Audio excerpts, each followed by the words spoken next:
Welcome back. नया Toshakhana reference सुबानी BDI और बुशरा बीबी की गिरफ्तारी के खिलाफ दरखास्तों पर आज समाअत होगी। Chief justice Islamabad high court Aamir Farooq और जस्टिस सुमन रिफत इम्तियाज पर मुश्तमिल बेंच समाअत करेगा। गिरफ्तारी गैर कानूनी है, रिहा करने के अहकाम जारी किए जाएं, ये दरखास्त में इस्तदा की गई है और आइंदा किसी भी मुकदमे में गिरफ्तारी हाई कोर्ट के अहकाम से मशरूत की जाए, ये भी दरखास्त दी गई है। रिजवान काजी हमारे साथ मौजूद हैं। रिजवान, क्या डिटेल्स हैं? आज इस्लामाबाद हाई कोर्ट के डिवीजन बेंच जो है बानी पीटीआई और बुशरा बीबी की तोशाखाना के नए केस में गिरफ्तारी के खिलाफ जो है दरखास्त उस पर समाअत करेगी। चीफ जस्टिस आमिर फारूक और जस्टिस सुमन रिफत इम्तियाज पर मुश्तमिल ये डिवीजन बेंच इस बुशरा बीबी और बानी पीटीआई की दरख्वास्त पर समाअत करेंगे और दरख्वास्त में उन्होंने ये इस्तदा कर रखी है कि इस गिरफ्तारी को गैर कानूनी करार दिया जाए और अदालत आइंदा किसी भी नए मुकदमे में गिरफ्तारी से को जो है वो अदालत से अदालती इजाजत से मशरूत करने का हुक्म दे और इस दरख्वास्त पर आज समाअत की जाएगी। जी ठीक है, बहुत शुक्रिया आपका रिजवान। पेशावर हाई कोर्ट में लापता अफराद केस वजीर आला खैबर पख्तूनख्वा तलबी के बावजूद पेश न हुए। हमने वजीर आला को तलब किया था। Chief justice Peshawar high court ने यह कहा। वजीर आला बन्नू वाक़े के मामलात को खुद देख रहे हैं, एडवोकेट जनरल की जानिब से बताया गया। आज बन्नू जरगा मेंबरान से मुलाकात है, इसलिए वजीर आला नहीं आ सके। इसी हवाले से ज़ीशान काका खेल पेशावर से हमारे साथ मौजूद हैं। ज़ीशान, बताइएगा क्या कहा गया अदालत की जानिब से?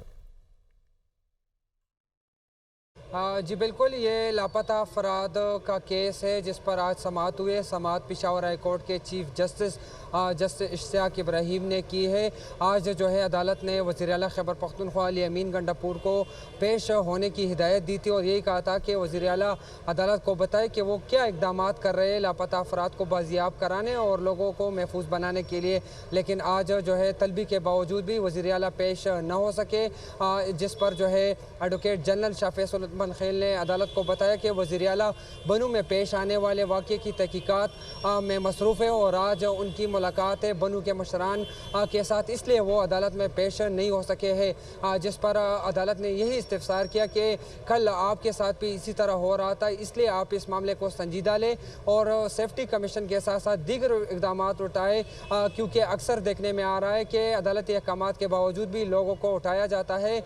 अगर कोई मुलज़िम है या मुजरिम है उनके खिलाफ मुकदमा दर्ज करके कार्रवाई की जाए और बेगुनाह लोगों को इस तरह जो है वो गिरफ्तार न किया जाए। जिस पर शाफिउल खेल जो एडवोकेट जनरल है उन्होंने अदालत को बताया कि हुकूमत इस मामले में बहुत ज़्यादा संजीदा है और उन्होंने GIT समेत दीगर इक़दाम उठाए हैं और जो लापता अफराद है इस मामले को वो देख रहे हैं। अदालत ने 15 दिन के अंदर जो है वो रिपोर्ट तलब कर ली और अदालत ने यह भी कहा कि अगली समाअत पर अगर ज़रूरत पड़ी तो वज़ीर आला खैबर पख्तूनख्वा को एक बार फिर तलब कर सकते हैं।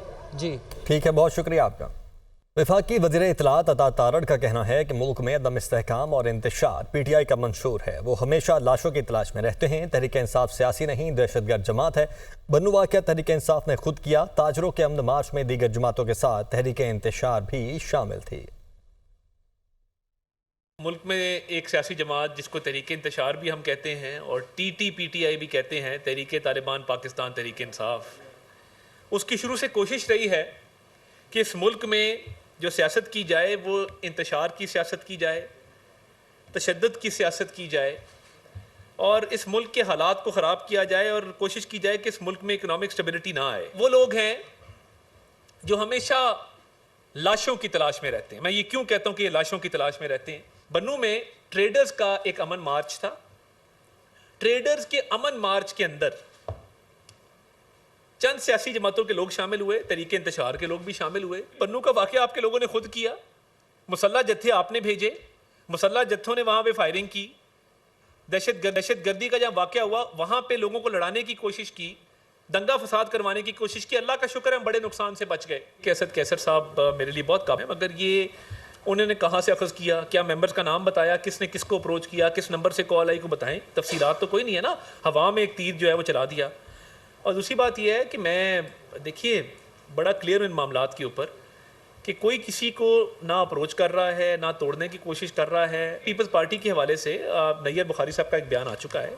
पीपल्स पार्टी हुकूमत का साथ देगी और आर्टिकल 6 वाले मामले पे उन्होंने अपनी बड़ी क्लियर बताया है कि हम हुकूमत के साथ हैं। इसके ऊपर नैयर बुखारी साहब का स्टेटमेंट ऑन रिकॉर्ड है।